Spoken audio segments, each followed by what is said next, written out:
No dia 22 de maio, o ministro Edson Fachin, do Supremo Tribunal Federal, determinou que unidades de internação para adolescentes infratores do Rio de Janeiro, Bahia, Ceará e Pernambuco não podem ultrapassar o limite de 119% da capacidade.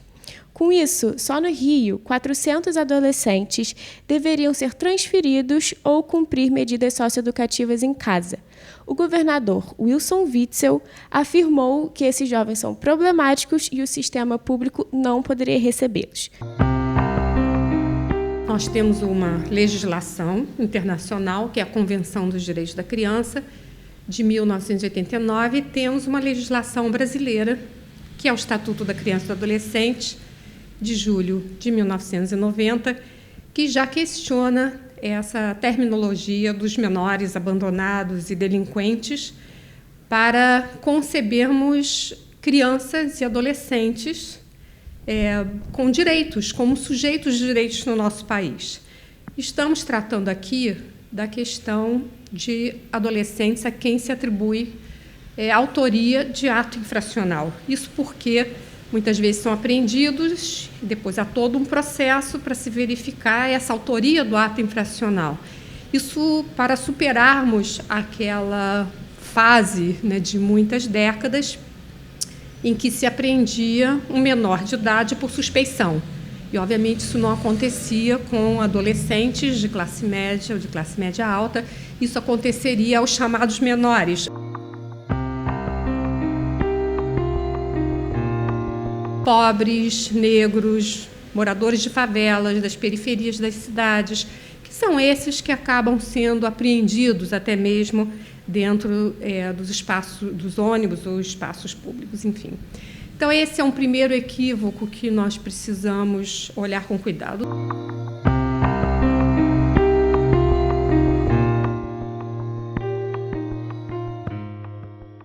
Segundo é o atendimento oferecido a essa população. Eu diria que se trata de uma das questões menos resolvidas no nosso país no que diz respeito às mudanças após a implementação da legislação e das políticas públicas que falam dos direitos das crianças e dos adolescentes. O sistema socioeducativo, que já vem com uma concepção de questionar o menorismo e as instituições de internação para delinquentes, ela vem com uma noção de socialização, que deveria ser de uma segunda oportunidade para adolescentes que cometem atos infracionais, mas não é assim que acontece. Principalmente nos últimos anos, devido a uma política de segurança pública, que fala muito mais da segurança da população de um modo geral, mas não olha para a segurança dos próprios adolescentes, que são as principais vítimas de homicídios no nosso país. São estatísticas estarrecedoras.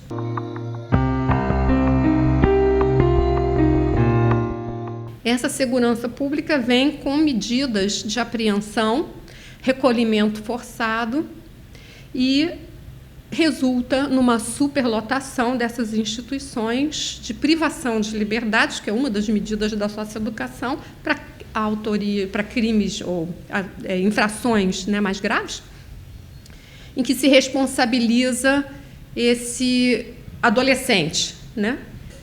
Ninguém vai discutir que uma infração é cometida, é preciso se responsabilizar, e é preciso também, se tratando de adolescentes, sobretudo bem jovens, da possibilidade de oportunidades para que eles não sigam no chamado mundo do crime, ou nas escolas do crime, como essas instituições vêm sendo chamadas há mais de 100 anos, para que eles possam encontrar outras alternativas de vida.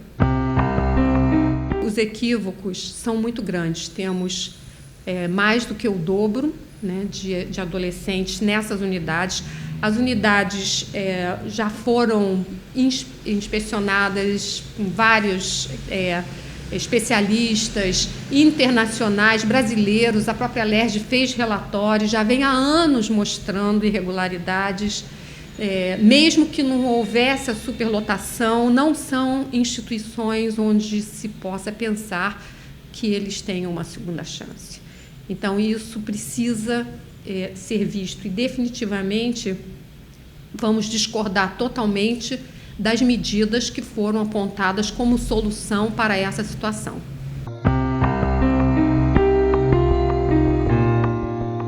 Que com frequência foram apreendidos e foram encaminhados para locais onde eles não deveriam permanecer, né? Nem todos, de fato, precisariam estar encarcerados nessas instituições.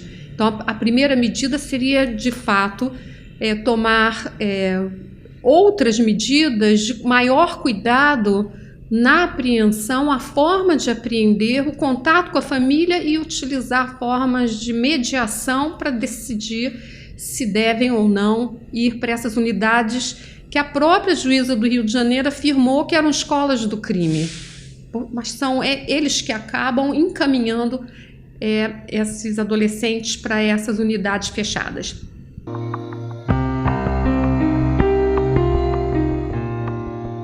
Eu pessoalmente assisti, ouvi, né, pelas rádios do Rio de Janeiro, barbaridades, né, alertando a população que tomasse cuidado ao andar nas ruas porque seriam atacadas, seriam roubadas, afirmando que os professores e as escolas nem precisariam ficar preocupados porque eles não vão à escola mesmo.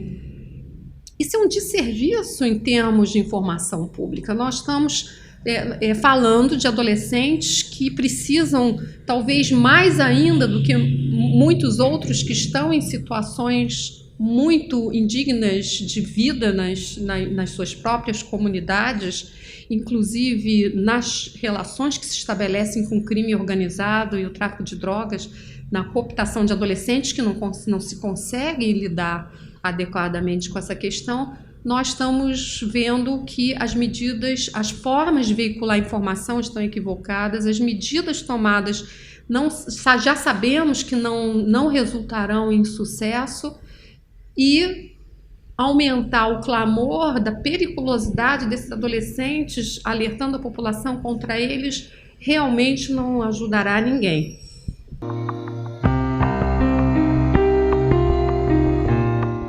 O sistema socioeducativo veio para justamente provocar essa ideia de que não são crianças ou adolescentes criminosos, eles são adolescentes que precisam de uma atenção especial, inclusive com frequência uma atenção especial no campo da saúde mental.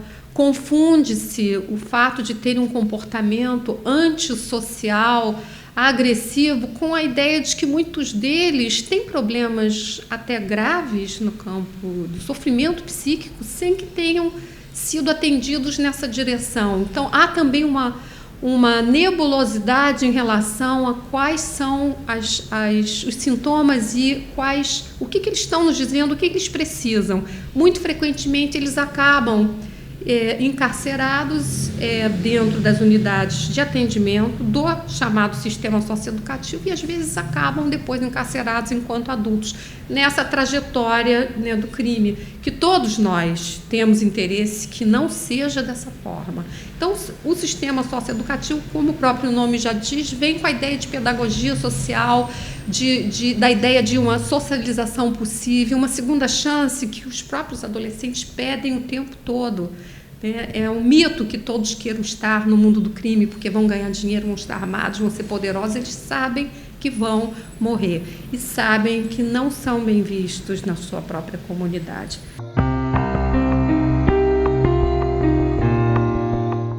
Acabamos de lançar na segunda-feira passada esse livro, Acolhimento, Adolescências, Direitos e Medidas Socioeducativas em Meio Aberto, junto com a PUC de São Paulo, em que a gente vem tentando iluminar essa questão da importância de fortalecer o sistema aberto para que não se encarcere, porque as instituições fechadas, em tempo nenhum na história, em lugar nenhum no mundo, de fato ajudou sobretudo um jovem, um adolescente, né?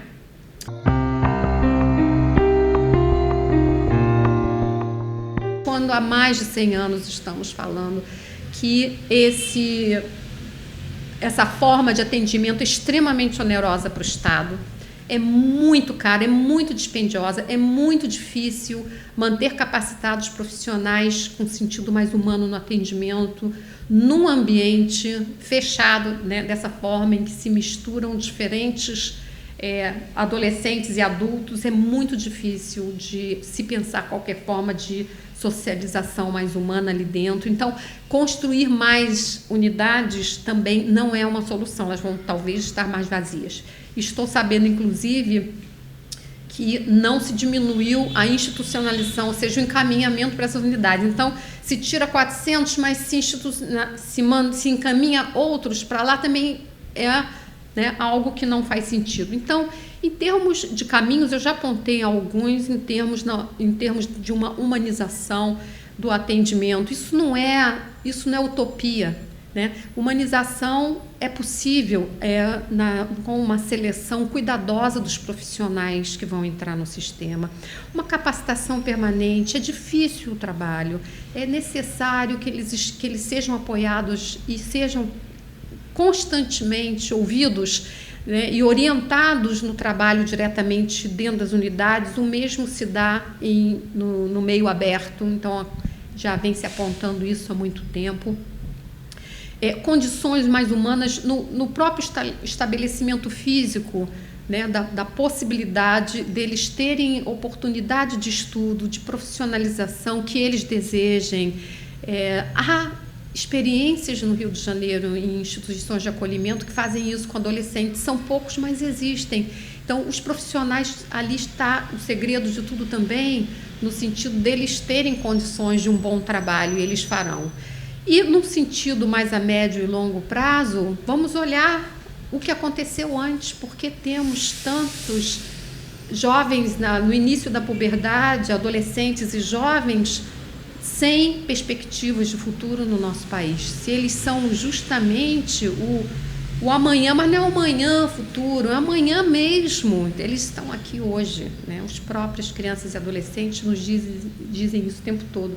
Nós escutamos que nós somos o futuro do país, isso há 100 anos se repete.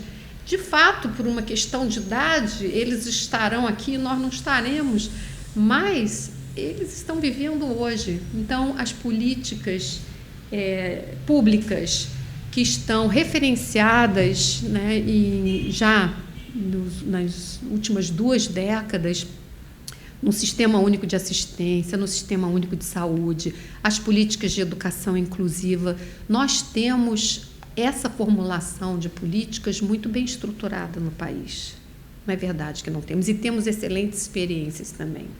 O que nós vemos acontecer é a não implementação das leis, é a não implementação das políticas com frequência, é o não cuidado na formação e na capacitação dos profissionais, que exige também um cuidado permanente, e toda a ação da assistência e da saúde básica, que são os primeiros anos de vida, e o suporte às famílias enquanto as crianças são pequeninas, enquanto elas são vistas como crianças e não se tornam aqueles seres que vão crescendo e são vistos como perigosos para a sociedade.